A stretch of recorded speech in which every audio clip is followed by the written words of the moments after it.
तुम्ही सातत्यानं म्हणता की मी कामाने उत्तर देऊ, परंतु समोरून मात्र प्रत्येक वेळेला तुमच्यावर आरोप होत असतात, वेगवेगळ्या प्रकारचे शब्द वापरले जातात. तुम्ही गप्प तरी किती दिवस बसणार आहात? आमच्याकडे खूप काय आहे. लंडनच्या विश्रांतीची फक्त उच्चार केल्यावर एवढं अस्वस्थ होण्याचं कारण काय? आमच्याकडे तर सगळं आहे. आता ते कुठे लखनौमध्ये 200 एकर जमीन कुठलं ते चतुर्वेदीची इन्कम टॅक्सने अटॅच केली. त्याच्याबरोबर कोण आहे सगळं माहिती आहे आम्हाला. लंडनमधल्या प्रॉपर्टी कोणाची आहे सगळं माहिती आहे, सगळे कागदपत्र आहेत. पण आम्ही एक मर्यादा पाळतो.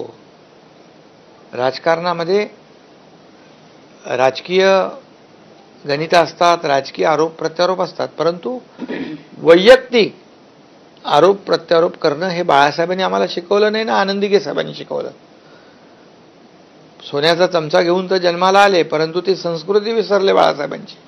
हे दुर्दैव आहे. मला जास्त काय बोलायचं नाही, त्याला मी किंमतही द्यायची नाही मला जास्त. नाही, पण नुकताच तुमच्यावर एक आरोप झालेला आहे. मला तुम्हाला प्रश्न असा आहे की तुमच्याकडे पैसे किती आहेत? कारण का तुमच्याकडे गोडाऊन आहे आणि त्या गोडाऊनवर धाडी पडल्या होत्या तुमच्या, आणि ती धाड पडल्यामुळे तुमचं काहीतरी एकदम चलबिचल झालं होतं आणि तुम्ही उद्धव ठाकरेंकडे गेलात, म्हणालात नाही आपल्याला भाजपासोबत जावं लागेल, असा आरोप आदित्य ठाकरेंनी केला भरसभेमध्ये तुमच्या. हे जनतेला माहीत आहे एकनाथ शिंदे काय आणि एकनाथ शिंदेकडे पैसे किती आहेत. ही जनता आणि लोकांचं प्रेम हीच माझी संपत्ती आहे. तीच माझी कमाई आहे.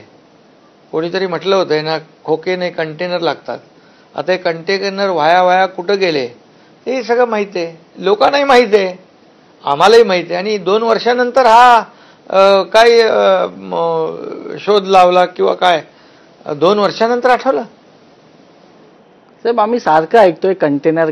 नेमकी काय घटना ही कंटेनरची जरा स्पष्ट कळू द्या ना महाराष्ट्राला. कंटेनर मी म्हणालो नाही. ज्यांनी म्हटलंय त्यांना तुम्ही विचारलं पाहिजे. खोके आरोप आमच्यावर जे करतात